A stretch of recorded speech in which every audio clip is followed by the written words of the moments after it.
Good morning and welcome back to the FloTrack podcast. My name is Lincoln Schreig. He's Gordon Mack. It is Monday, June 29th. Reminder, you can email the show, flotrackpodcast@gmail.com. If you want to get in touch, ask us questions, give us tips, give Gordon ideas about where he can vacation and record a podcast from McDonald's next. He's taking suggestions right now.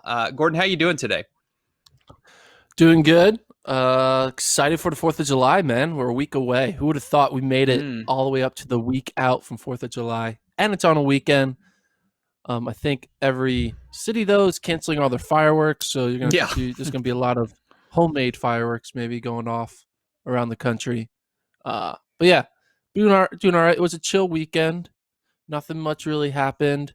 Got excited for the NBA schedule, which was announced, I think, earlier this weekend.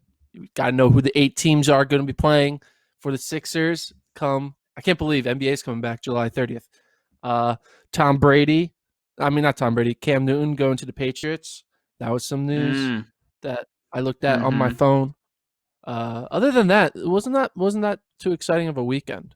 Yeah, Cam Newton, NBA schedule, just a couple track stuff. But yeah, what about you? How was your weekend? It was pretty good. I felt like I worked all weekend preparing our house for a new baby. So I've been moving stuff around. I mowed the lawn, did a lot of just menial, non-fun stuff, but ready to get the week rolling. You mentioned some things on the track side. We did have the Team Boss Colorado Mile over the weekend, which was both exciting and I don't know, a little disappointing, I would say, on the men's side that they weren't able to break the record or get under the 4-minute barrier. But we did have Emma Coburn breaking the Colorado Mile record, 4:32 at whatever it was, 4,500 feet there on that track in Grand Junction, Colorado. It's a pretty good time. The men's race, they went out so conservatively. I know you said you didn't get a chance to watch it live, but they were like through 800 and like 203. And even for McDonald's stellar finishing speed, that just did not leave enough room to get out hard or to get under that 4-minute barrier. So what did you think about that meet? I mean, the women, on the men's side, Morgan, I think obviously was the favorite to win, and he did. And it's kind of funny he wasn't able to break Joe Klecker's record. I think Klecker tweeted out 401 lives another day. So nice little back and forth there between Klecker and McDonald. But on the women's side, I was impressed with the depth. I mean, Coburn runs 432, but Corey McGee was right there with 433. Danny Jones, 434. Right. I'm not sure if you noticed this, but in the Instagram that Jones that of the team on the women's side, Danny Jones has a New Balance top, Nike shorts. Yeah. What did you think of that move? What did you think of that move? Having 2 brands to make sure they're like, hey, not gonna wear your brand uncompeting for free. She hasn't signed yet. Yeah, I mean, she could just be wearing the gear that she has. She may, going back to her Colorado days, only have Nike stuff, right? Because they're sponsored by Nike. So she doesn't want to tip her hand and take offers off the table by just wearing all Nike stuff. So she'll put a New Balance top on and just really remind everyone that she's a free agent and waiting to get the best deal, of course. So that's typically what you do, unless I guess you could wear a completely neutral, no brand at all kit. But yeah, man, it feels like ever since Nia Akins got a deal, got signed, I thought we'd start seeing more of these. I guess we're waiting a little bit more down the road here. But a 434, I know she didn't get Coburn, but 434 from somebody just out of college and first race since whatever it was, March. That's pretty impressive for Danny Jones. But Emma Coburn once again shows why she's the class of that group and one of the best runners in the world, even when she removes the barriers. That was an impressive run, impressive finish from her. Yeah, and on the men's side, Cruz Culpepper, the high school kid, runs 408, which I'm not sure what the altitude conversion is at this level of how high they were. What was do you know the elevation of Grand Junction? Yeah. Can you Google it? It was like 4,500 feet. I can Google it, but Yeah, So it's probably what, 45.83. like, what is it, 3 to 4 seconds, maybe I would converted? guess something Yeah. like that. Yeah, that's fair. So a sub 405 for a high school kid, still pretty good. That ain't bad. So Chris Hmm. Culpepper, I think is he going he's either going a Washington. combination of either Oregon, Washington, or Stanford, one of those three. He's going to That's where they all Washington. go. Yeah, he's Washington. going to Washington. He beat Nick Harris. I mean, that's a guy from Colorado. Nick Harris, guy from Colorado, who was second in the U.S. Indoor 1500 this past February. So no slouch there from the high schooler. He doesn't obviously get a sub 4 in Colorado, which would have been insane. But his coach Joe Bosshard said he thinks he's the best recruit in the country. Of course, he admitted he's biased, but the team, if Washington is not winning national titles, and I mean, I know they're getting more track guys and cross country guys, but the amount of talent they're getting with Culpepper and Doshbach, and they have Sam Tanner and a lot of these milers. I know Andy Powell's got to be hoping to recreate that magic that they had in the 2015 to 2016 range with Oregon, and there's no Edward Cheserek on this team, but if even just a few of those guys hit, they should be really good on the track. And if they can get the cross country thing figured out too, that can be a very strong group. The amount of talent that Andy Powell has been able to accumulate is always impressive. Yeah, but I mean, Andy's though is notorious for not really putting a lot of focus on cross country. He kind of says, I mean, maybe that was because at Oregon they told him to focus on getting as many points at indoor track and as many points in outdoor track, and a lot of cross country programs skip indoor. I mean, I remember Yeah. Mike Smith made a joke to me this past season when they were on verge of potentially winning it. I was like, I texted him in December, and I was like, hey man, you guys have a chance to like podium maybe in indoor. He's like, we're not we don't do indoor track. He made like a joke about how we skip indoor track. We're just getting ready for Mm-hmm. the Peyton Jordan 5K is basically what he said. But Yeah. because that's like the distance mindset, right? Where you do your cross country and then you get ready for the outdoor 5K. But Powell has been being at Oregon where every title matters, has gotten really good 3K guys, miler guys, DMR type guys, indoor 5K guys, and he's gonna have a crew for these next few years of guys who can, if they develop right, if they are able to within a year or two start being running low 750s, he's gonna have some points on his hand. It's a question of, I just don't think it's gonna translate yet to cross country right away because We'll see. I mean, someone like Reed Brown, I mean, he's not Washington, but he was recruited by Andy. Like he hasn't really done. He's like a 357 miler. He's good. You can probably break 8 in the 3K, but when it comes to cross country, he's going to finish like 150th. So it's like there's two different types of guys. There's these milers who are like like a Blake Haney type miler, and all these guys who can make NCAA finals and maybe All American and finish top 3. But when it comes to cross, they're just not top 20, top 40 type guys. Yeah. I don't think you can put Culpepper in that same category. I mean, one, he's got 2 Olympian parents. 2, I don't know. He's got seemingly has range. I mean, he's run 148 in the 8. I think he's going to be really strong in cross country. I feel the same way about Doshbach, who was strong in cross country. Didn't get to compete in the postseason, I think, because of an injury. But I don't think it's fair to say Powell doesn't take cross country, as seriously, especially now at Washington. I think they had a down year last year, but they've certainly got some talent and he's known for coaching milers. Like that's been his MO. And I know he had Cheserek too, but Cheserek is the collegiate record holder in the mile. Like from Centrowitz to Ches to McFleet to a lot of these guys. I mean, those are going to be the type of recruits they get. I think they can swing it in cross country. If they're talented, just because they've run fast in the mile doesn't mean you can't run fast over 10,000. So I think they're going to be a force to be reckoned with. Are they going to be an NAU or BYU this year? No, but maybe in 3 years they can be. So I just think that like for every 5 great milers, one of them's good at cross country. yeah, That happens. And so I mean, think that's why, yeah. like, you know, you can have like what's his name, Chris O'Hare. He was good in cross country. He's a good miler.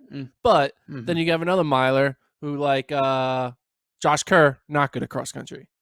Right? I mean, relative. He's not as good, right? Yeah. Oliver Hoare, good at cross country.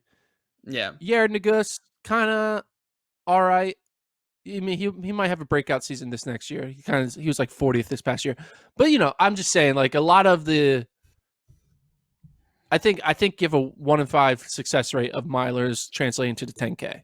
You know. What do you think it and is? so when 80% of your team is milers, it's harder to put together 5 guys any season. That's what I think.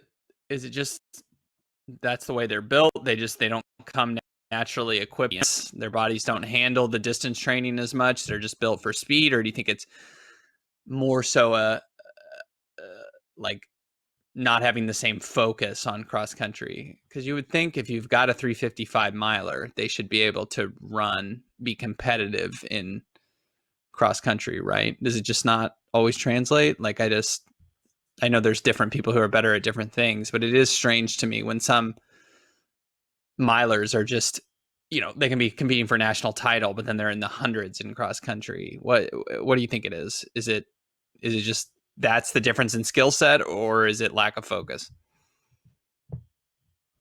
I mean, I think it's a combination of things. I think for some milers, they know what they're good at. Like, I'm good at 4 laps. And then when they're in a race where it takes 30 minutes for the race to finish instead of less than 4 minutes, there's a lot of mental games that can happen. Whereas in a mile, right, the first 2 minutes you're sleeping through it, and then all of a sudden you're like, all right, here we go. Race is coming to an end. Let's sprint. Let's do this. Whereas in a 10K, you know, you could be like 20 minutes in and be like, okay, wait, I gotta keep going. You know, so I mean, yes, they're elite athletes, but they also, I don't know. I just think that it takes a certain type of miler to be good at cross. And I'm not sure. I mean, like a Lopez, and I think those types of milers are not the norm. Like Lopez Lemon is not the norm. You know what I mean? Like, the norm is Pat Tiernan's doing well, the Tyler Day's doing well. You know, the grinders type guys, the Footsums. Yeah. You know, so, but I don't know. But Washington's still gonna be good. They'll still be like a top 10 type program, but I don't think they're in the BYU NAU category with a bunch of 357 guys.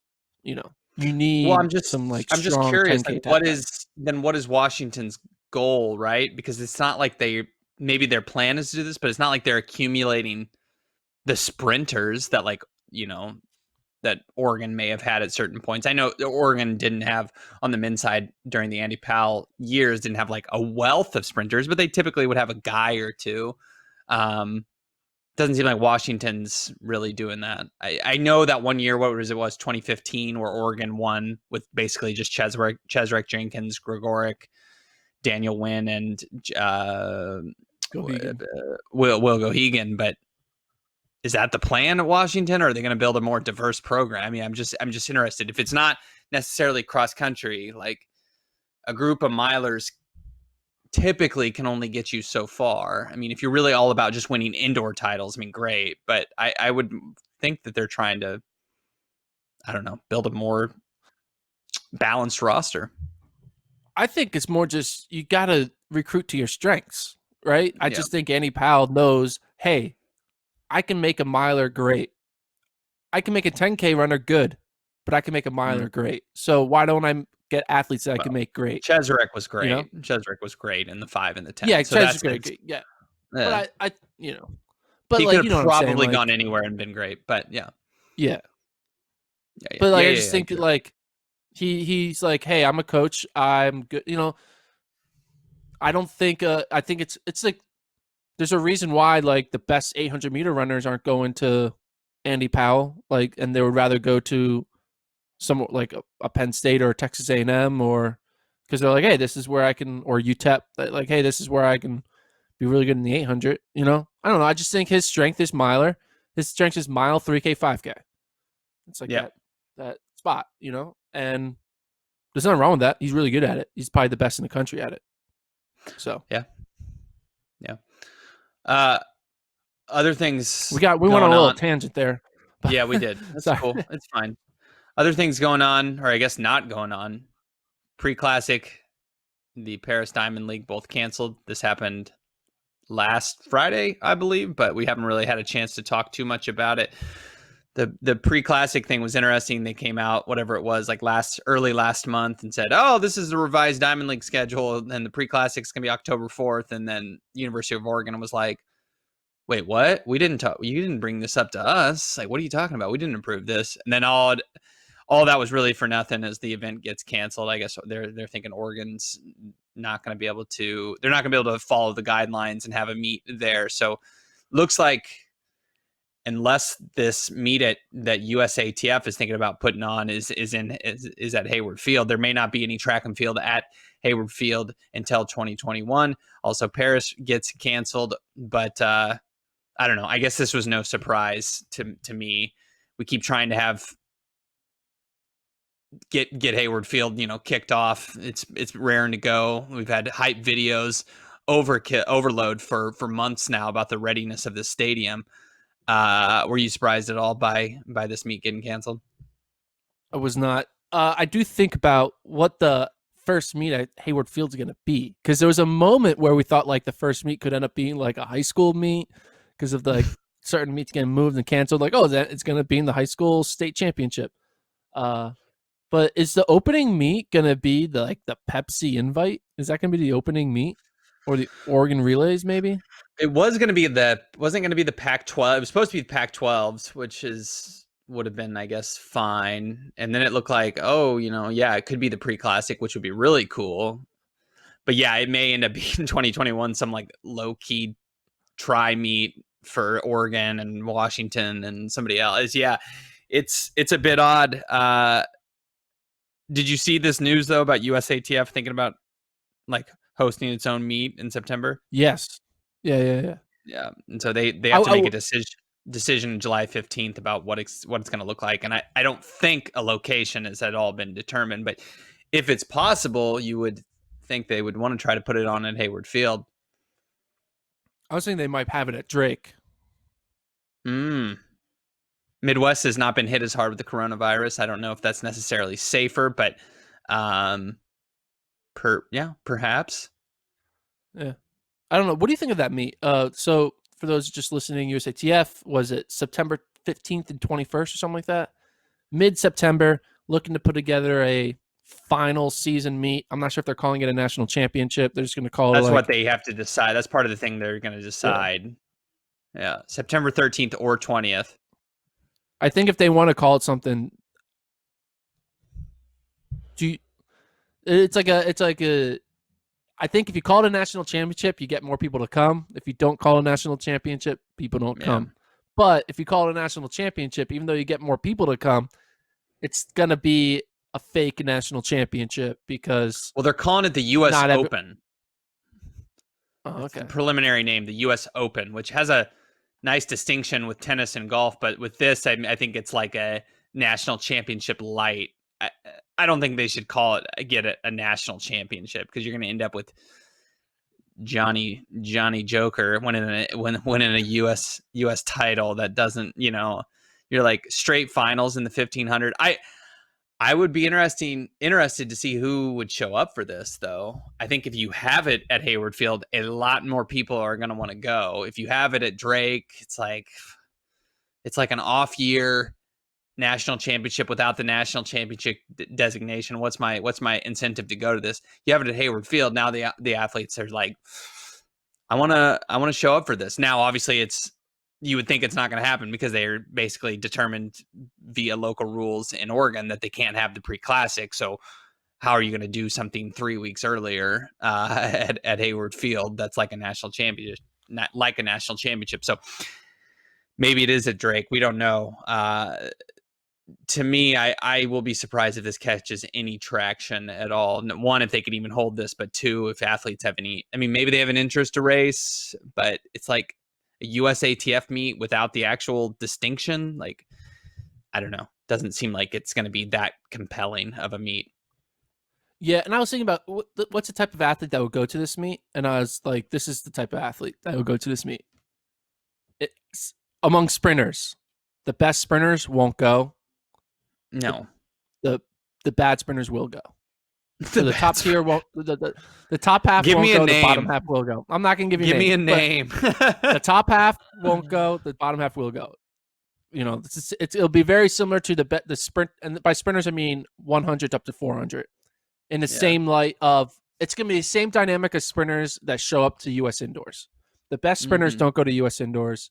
The second tier of sprinters go to U.S. indoors. Like the Fred Curley, Michael Norman, Noah Lyles, Christian Coleman obviously can't, but those type of Ronnie Baker, those people won't go. That's my prediction. That's the sprinter. Yeah. Field events, all the best field event people will go because they're just field event people go to meets. They love competing. Yeah, that's true. So the Christian Taylors, the Couture Orgies of this world, all the top shot putters, they're all going. Distance athletes. I think the distance athletes that will go, there will be I think it's going to be location. It's going to be location based. If it's in the Northwest, if it's in the Northwest, the best distance runners will all go because once one goes, they're all going to go to kind of be like, hey, it's a good race. But if it's not in the Northwest, I think the best distance athletes won't go. And I think it's going to be the second tier of distance athletes. No doubling is going to be allowed. It says you can, where did I go here? Did I click out of this? Oh yeah, I clicked out of it. I think you're allowed one event entry per athlete. So Shelby Houlihan can't, for the however many years in a row, sweep the 1500 and the 5000. What a shame. Trying to look. What a shame. Going back to the idea of having to meet at Oregon, I do think that Oregon should put together a meet where if you are over a certain time fast, you're not allowed to enter. It's only for slow people, right? So you can't be fast. I'm ready to watch that. Yeah. Okay. No, hold on. Hear me out. Only slow people can go. And the idea is if you win this race, you can be the Hayward Field record holder for until they have an actual real race with the elites. That's big. So that's big. You get your name on the board saying like current, it'll all be like 2021 or 2020 whenever they do it times, and be like, these are your Hayward Field Stadium record holders, and you just enter and you have a chance to do that. And they do every event. They do like the 300, they do the 600, so you can get as many people. You end up giving out like 50. Give out 50 stadium records, right? And then they all get on the board, and then they slowly all disappear when actual real athletes come in. Jeez. How cool would it be though to have the Hayward Field Stadium record in the 400, in the 40-yard dash? 46 seconds. Yeah, this sounds terrible. I don't know. You'd have to sell me a lot more on that. You don't need to live stream it. It's more of like a community effort. I think you tell me people in Eugene won't show up to that track meet to get a stadium record when they know they don't have to race against good athletes. They would do it in a heartbeat. Okay. You know they would. No, I'm not saying they wouldn't. I just don't know. You're not selling me on the mid-level or lower-level athlete meet. I want to see Noah Lyles show up. I don't want to meet where like Noah Lyles isn't. You're too good for this meet, Noah Lyles. It's like you're overqualified. You're overqualified for this meet. No, you know, I'm just trying to have. It's like, you know, you go out there and you run a mile at 12:01 at midnight on the new year, and then you can say you're the world leader in the mile for 2021. Stuff like that. You know what I mean? Yeah. Now, speaking of meets that we don't know any details about, but I'm hoping you can shed some light. You were telling me before we went on air that you think there's some rumors and hints that Bowerman may be time trialing soon. What have you seen on this? Yeah, rumors that they're in Portland. Obviously, they just got done at Park City, right? So the question is, will they, you know, Jerry notorious for not racing much, also notorious for putting together super like small meets that it's basically not a real meet. It's a time trial meet. He did that at BU literally this year. Was that this year? Yeah. The BU? It seems like it wasn't, but yeah. Yeah, where he did that with the indoor 3Ks and 5Ks and stuff like that. Did that last year outdoors with Woody Kincaid's 1258. Yep. And I think they're going to do something similar this time around, and it might be tomorrow. But as for where it would be in Portland, actual who run, I don't know. Bowerman people will be able to convince a couple other Oregon elites to come down, like Hassan Mead or some people from the team formerly known as NOP. I don't know. We'll see. Huh. Okay. That not I a don't know. little light on details. What was your? Yeah, I just don't want to really know have what much the. detail. No. Where did we even hear remotely about this? Where did the rumors start about this? The internet, Instagram, the internet. Oh, Instagram. Okay.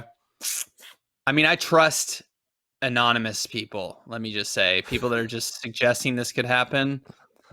I trust that it's going to happen. Hey, look, we've seen some other time trials. We just saw Team Boss. Who else has done? I mean, we've did the Nico high Young. schoolers doing it. Nico Young, as we said.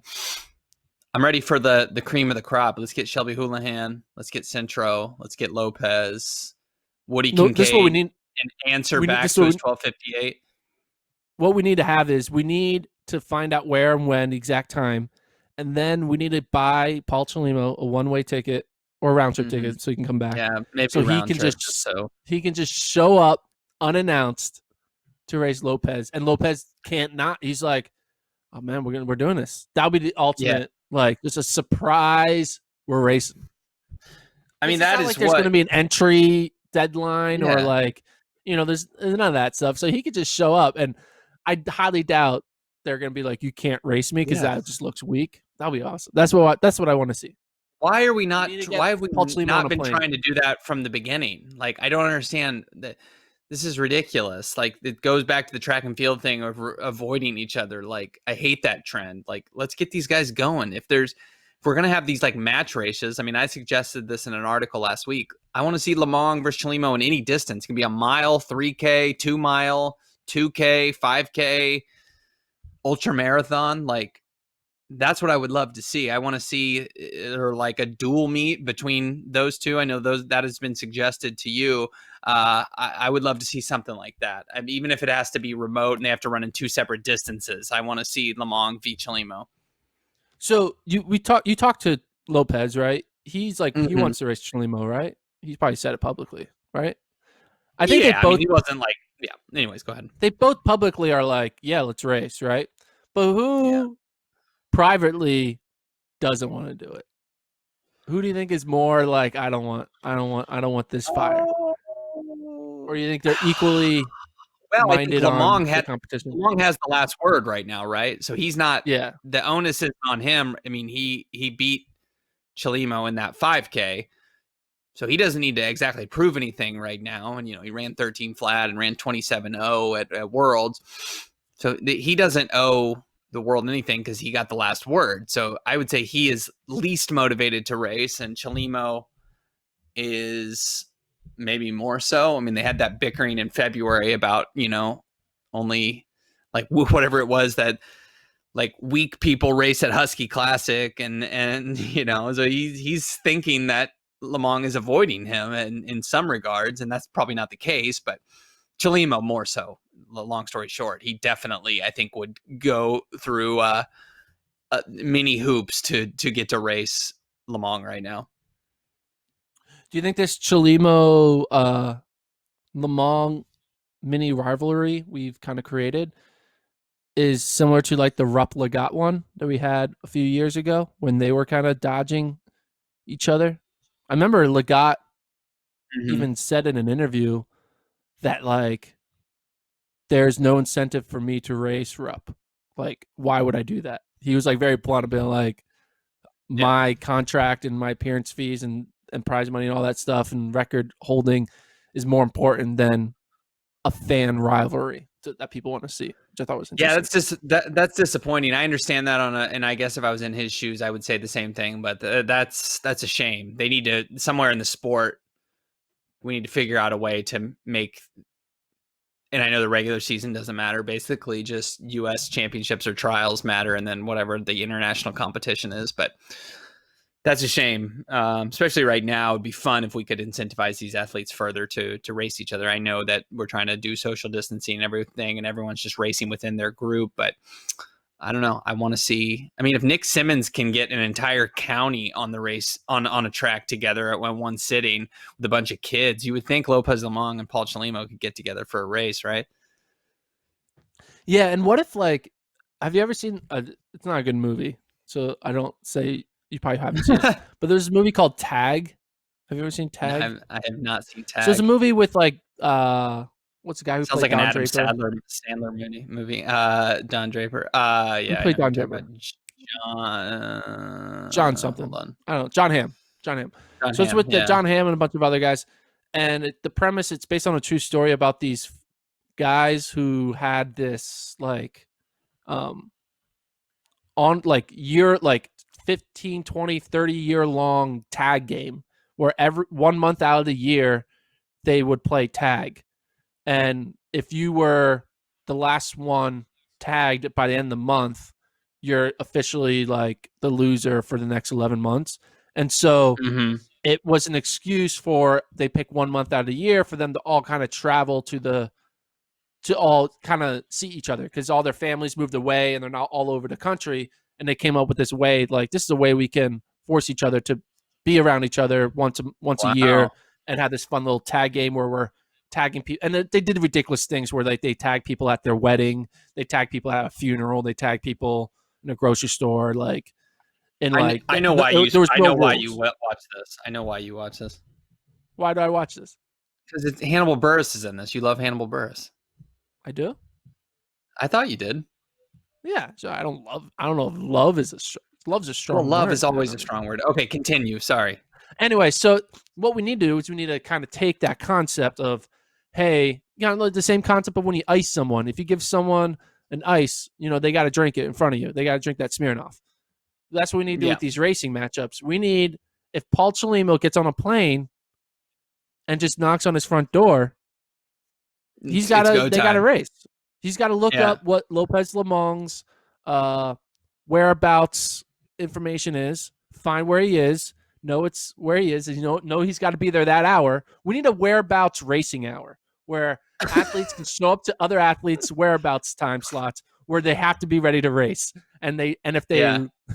and that's what that would be great.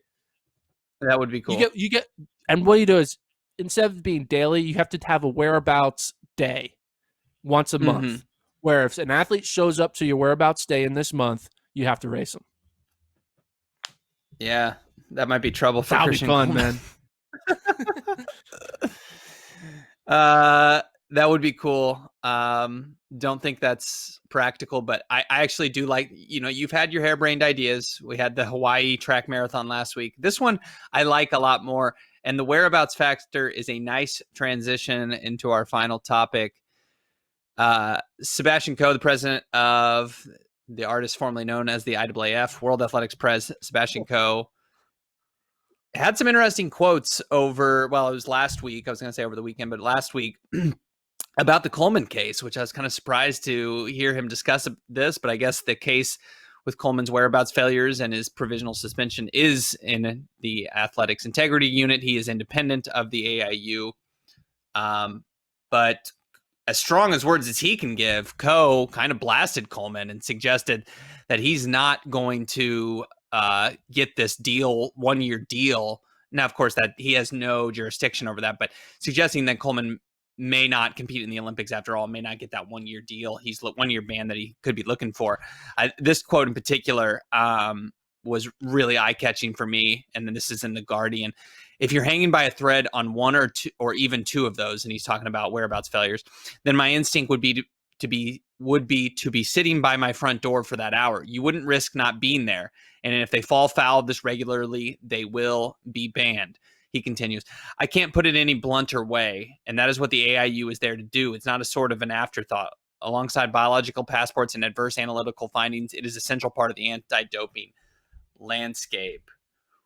This is a twist in my eyes, because as we talk about some other athletes coming out sort of against Coleman and saying this is on you, regardless of what you think of the testing process. When Coe's coming out And again, he shouldn't have any say in what AIU does. So in some regards, I could view this as being a little inappropriate on his end, because you could see it as somebody kind of dictating his opinion, which I don't think is necessarily right out of someone who's supposed to be the president of the whole sport. But this, to me, gives a suggestion that Coleman may, in fact, be served that full 2-year ban. What did you think of his reaction, his quotes in this article? Yeah, I mean, the whole idea, right, of whenever a superstar athlete or maybe Christian Coleman's not a superstar because he doesn't have that brand recognition the way like Bolt does, but the fastest man and the most popular. He's superstar. I mean, like, well, okay, star. Yeah. Well, then that's a category of one. That's a category of one person. Yeah, or like Mo Farah, I think is superstar. I think there's like 2 superstars. But what I'm saying is he's the fastest man in the most popular event in an Olympic year.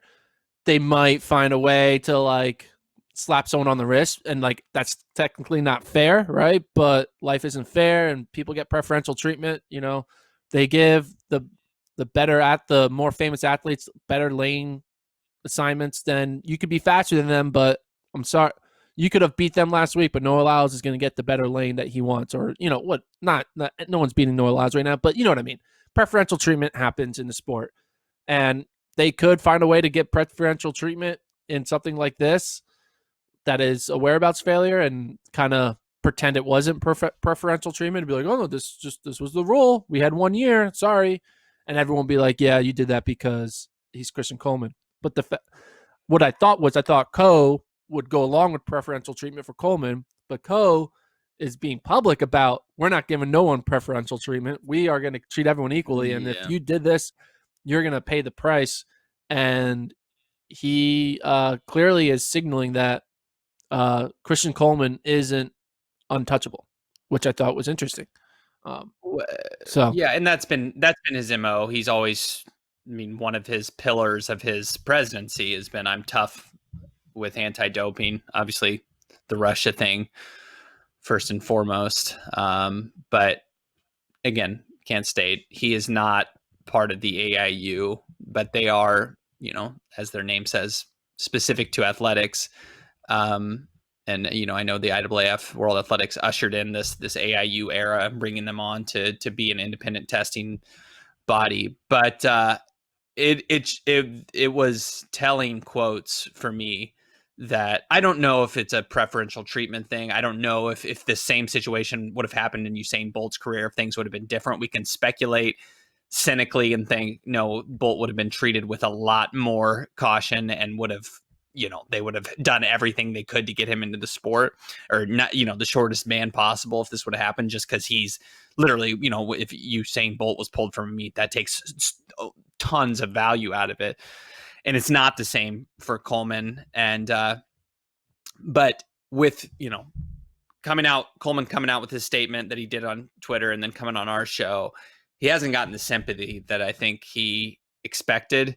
And this is, to me, another sign of where the AIU is going to lean on this. And maybe they do make an example out of him, because they're, first off, I mean, I think it's curious for Coe to come out with these statements.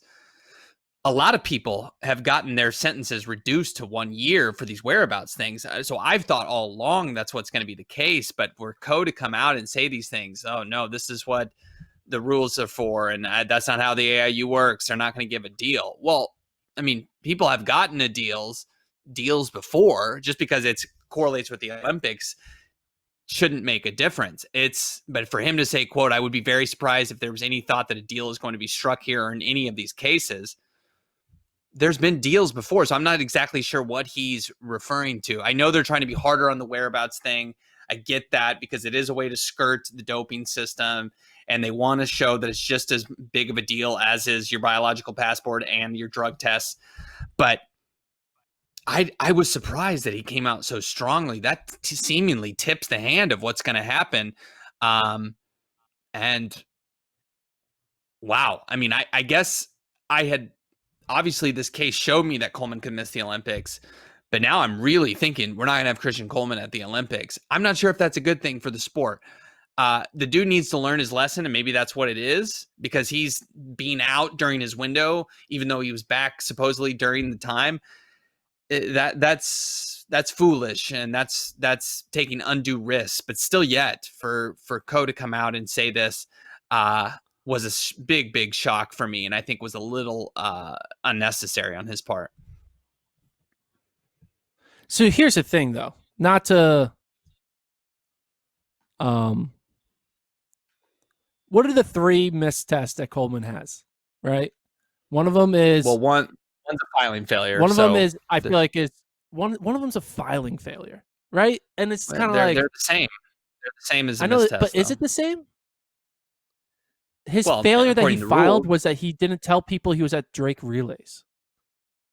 Yeah, like I mean, if someone is trying to get away from doping, is your way to get rid of? He took the blame. If there's a way to get, I know, but what I'm saying is there a way to get out of a doping test? Like, okay, this is how I'm gonna get out of a doping test. I'm not gonna tell them I'm at an international meet where they can dope me. It's a rule. Where they can test me. But you know what I mean, though? Like it's not like he went away to the Himalayas to get away from everyone and didn't tell anyone. He went to a track meet and didn't tell anyone. Like, you're not going to get any sympathy off telling him that. That's the rules. I'm not trying to get. I know it's the rules, but what I'm trying to say is I don't think anyone in the right mind will think that filing failure was a failure. He incorrectly filed to try to get out of a test. I don't think that's no. It's true. not that. It's that he's being reckless and he's not showing this process enough respect. That's the problem. He's not on top of it. It's like he's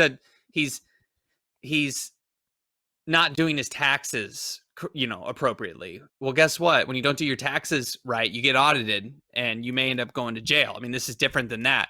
But he's not crossing his. He's not dotting his I's and crossing his T's when it comes to this. He needs to be on top of this. And that's what Coe's saying. And they're saying, just because that's not a positive testosterone test does not mean you're not going to get the full measure of the rule book thrown at you here. And that's what Coe is saying. And I just think when there's been precedent for these types of bans being reduced to 1 year, for him to come out and say, my opinion, what I want, basically, if you read between the lines, is for there not to be that, for him to miss the Olympics, to have the 100-meter star miss the Olympics, and for Coe to not supposedly be involved in this process, for him to go out and say that, I think was inappropriate. I truthfully do. Now, that said, Coleman, if you listen to his peers and you see the case, it does appear that he was being reckless. But this comes down to a he said, she said situation. He claims he was home, didn't hear the tester at the door, and the tester says, I knocked and I was instructed not to call. What else can I do? So for those things I understand the reckless nature of what Coleman is doing, but for Coe to come out, and I would think he doesn't know all the details of the case fully yet. The appeal hasn't been heard yet. It seems odd. Maybe the questions were phrased differently than I think, but for him to just say, no, he shouldn't get a deal. That is that's strange. And I understand your opinion is the rules are the rules, and he broke the rules, so case closed. But my thing is, no, it's more nuanced than that. But I also think sometimes these rules are I was gonna say fuck. I did say fuck. Are stupid. Like, I'm sorry, but like the idea that the AIU says that if we call them, that gives them a way to mess with, like, to prepare for our test. It's confusing for me too. I'm sorry. Calling someone, they don't need that 50 minutes to figure out a way to clean their urine. Like, that's not a thing. No, I understand. And then also I just think the rules are just so archaic and yes, the rules that most people are able to follow. And if most people are able to follow it, then why can't Coleman follow it? But I do think that these rules are a little stupid. And I'm sorry, but calling someone, hey, I'm at your front door is not going to allow an athlete to get away with a test. It's just not. I totally agree with you. And I think that's why track, other sports needs to find a way to have like a collective bargaining agreement with the way these drug testing rules are implemented. The goal is to catch cheaters. The goal is to have a clean sport. And I think when the testing bodies get to have all the rules and they get to have all this format and, I don't know. I think it would be much fairer to have athletes have some say, for there to be an agreement. Yes, of course, we know we can get tested anytime, and you have to be at a certain place when you say you are, and you have to update the app. But I guess I have mixed feelings because Coleman should have known that he didn't have to be called by the AIU, regardless of the fact if he had been contacted by phone many, many other times. But at the same time, is that fair for the athlete? Maybe not. And that's why I think the athletes should have some say in how this whole process works, because ultimately it is them that have to go through this, right? And most people would say it's a small price to pay for it's a small price to pay for having a clean sport and being able to compete at the high level and compete for medals. But I do think there's some parts of this that it does scream unfair to the athlete. Now, other athletes are, for what it's worth, saying, no, that's just the rules you have to play by. But I don't know. I find myself, and sometimes leaning on the side of Coleman, saying, he's right. This is crazy. And then I'm like, but everybody else got this figured out. I think we've gotten away from what the exact topic is. That is the president of the World Athletics suggesting Coleman may miss the Olympics. But because we can litigate, we can talk about if this is fair or not all day. Ultimately, the rules are the rules. But basically, my point being is I'm surprised that Coe came out and suggested this isn't going to happen for Coleman. Yeah, I just think in the end, like, Coleman is going to be the poster child of AIU's shitty rules. And I wouldn't go that far to call him that, but no, he's going to be make an example of him. This is going to be make an example. That's what I mean by poster child. Because there's been a lot of whereabouts cases recently, yeah. And it's just like, hey, we have stupid ass rules, but hey, we don't care. Like you said, they did. Yeah, collective bargaining is an important thing, but I also think there's no way in hell you're going to get track and field to be a collective bargaining athletes, because there's no such thing. There's not a league to like collectively, like, who's in it. Like, anyone can be a professional athlete. It's just like an athlete advisory committee. There needs to be like that with which they meet with USATF. There needs to be that for an entire track and field, whether Christian Taylor heads it or what. There needs to be some sort of something like that where they can have a say in how this.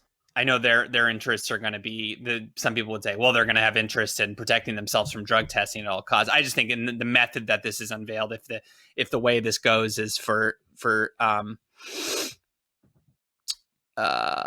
don't know what I was saying, but I just don't want to see athletes missing things just because they didn't understand the rules completely. I want them to be Coleman said he was going to he can get tested anytime. Let him prove that, and don't just catch him on a gotcha thing. I think this was a little bit level. I think he took some responsibility, but don't just bust the top sprinter in the world on a gotcha type case. And that's what this feels like a little bit to me, but I know other people have many different opinions.